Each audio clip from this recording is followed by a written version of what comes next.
Sufism से मेरा ताल्लुक है और मैं ये समझता हूँ कि इस यात्रा में मुसलमानों का शामिल होना सरासर हराम है।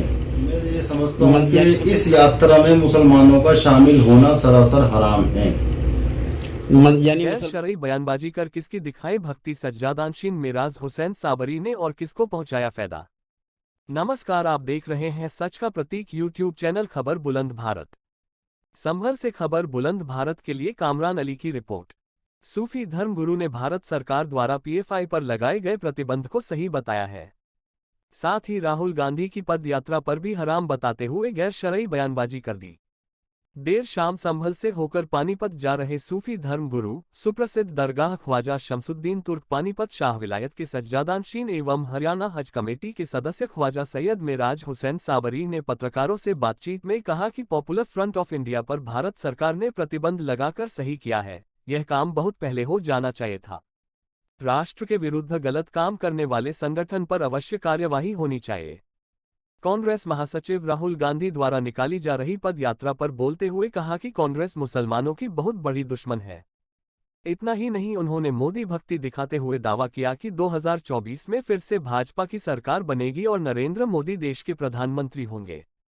वहीं दरगाह ख्वाजा शमसुद्दीन तुर्क पानीपत शाह विलायत के सज्जादानशीन एवं हरियाणा हज कमेटी के सदस्य ख्वाजा सैयद मिराज हुसैन साबरी ने मीडिया को दिए गए एक बयान में कहा कि कांग्रेस द्वारा चलाई जा रही पद यात्रा में मुसलमानों का जाना हराम है।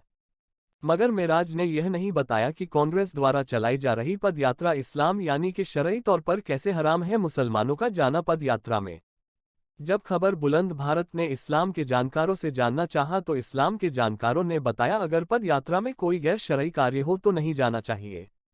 वहीं जब खबर बुलंद भारत ने मिराज हुसैन साबरी से फोन द्वारा जानना चाहा कि पद यात्रा में जाना मुसलमानों का कैसे हराम है और खबर बुलंद भारत ने मिराज से जानना चाहा कि क्या कुरान या हदीस के हवाले से बताया है कांग्रेस द्वारा चलाई जा रही पद यात्रा में मुसलमानों का जाना हराम है, तो मिराज हुसैन साबरी ने कोई संतोषजनक जवाब नहीं दे सके, जिससे प्रतीक होता है कि मिराज हुसैन साबरी अपने फायदे या अपनी राजनीति चमकाने के लिए शायद गैर शरई बयानबाजी कर गए।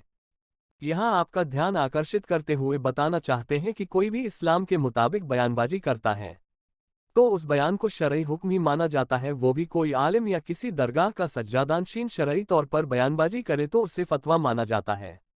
अब देखना यह होगा कि दरगाह ख्वाजा शमसुद्दीन तुर्क पानीपत शाह विलायत के सज्जादानशीन एवं हरियाणा हज कमेटी के सदस्य ख्वाजा सैयद मिराज हुसैन साबरी के गैर शरई बयान पर इस्लाम के जानकार क्या हुक्म देते हैं या यूं ही गैर शरई बयानबाजी होती रहेगी। कांग्रेस नेता राहुल गांधी पदयात्रा निकाल रहे हैं, तो क्या लगता है मुसलमान या सूफी समाज राहुल गांधी के साथ जुड़ पाएगा? राहुल गांधी जी जो भारत जोड़ो यात्रा निकाल रहे हैं वो पहले अपनी पार्टी के नेताओं को रोकें। और हमेशा कांग्रेस पार्टी ने मुसलमानों को, दलितों को वर्गला कर रखा, डरा कर रखा कि भाजपा तुम्हारी दुश्मन है, तुम्हें मार देगी, तुम्हें काट देगी। लेकिन आज हमारे देश के प्रधानमंत्री श्री नरेंद्र मोदी जी सबका साथ, सबका विकास, सबका विश्वास का नारा देकर सबको साथ लेकर चल रहे हैं और हिंदुस्तान को विश्व गुरु बना रहे हैं।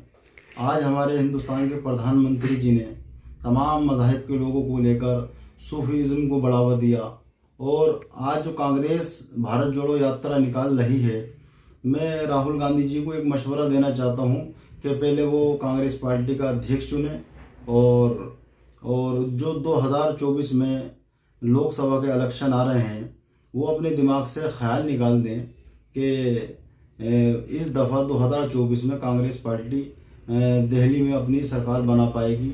ये मुमकिन नहीं है क्योंकि हमेशा कांग्रेस ने मुसलमानों को, दलितों को तोड़कर रखा, डरा कर रखा और मुसलमान अच्छा, क्या मुसलमानों का पदयात्रा में शामिल होना सही है?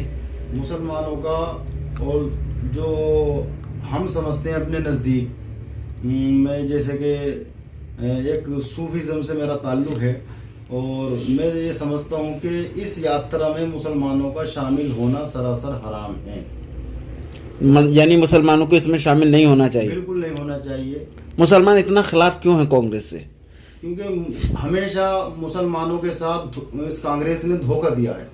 हमेशा सिर्फ चंद लोगों को ओहदा देकर या उन्हें सेंटर में बिठा कर ये साबित कर दिया कि हमारी पार्टी मुसलमानों के हक की है। ये बिल्कुल सरासर गलत है। अब मुसलमान समझ चुका है। हमारे जो देश के प्रधानमंत्री हैं वो हमेशा तमाम मज़ाहिब के लोगों को साथ लेकर चल रहे हैं। हजरत, क्या 2024 में मुसलमान बीजेपी को स्वीकार करेगा? क्या फिर से नरेंद्र मोदी प्रधानमंत्री बनेंगे? जी बिल्कुल, भारतीय जनता पार्टी दोबारा केंद्र में अपनी सरकार बनाएगी और फुल बहुमत से बनाएगी। और वो मुसलमान और सूफीज़म कांधे से कांधा मिलाकर भाजपा के साथ खड़ा था, है और रहेगा।